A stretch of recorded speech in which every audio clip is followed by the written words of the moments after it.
পুত্র পাওয়ার পরে পুত্রকে নিয়ে জগন্নাথের কাছে গেছে গুন্ডিচা মা, গিয়ে বলছে জগন্নাথ মু গুটে কথা কইমু।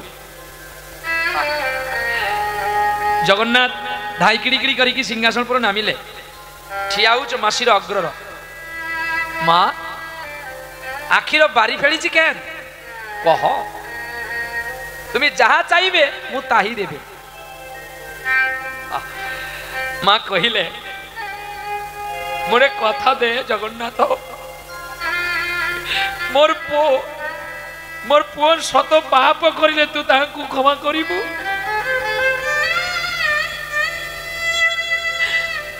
গুন্ডিচার পাখর ঠিয়া হও কি কাଳିଆ নন কথা দিলে, মু কথা দিলি মাসি, মু কথা দেইলে শত বার পাপ করিলে মু তাକୁ କିଛି কইবে নাই, কিন্তু মাসি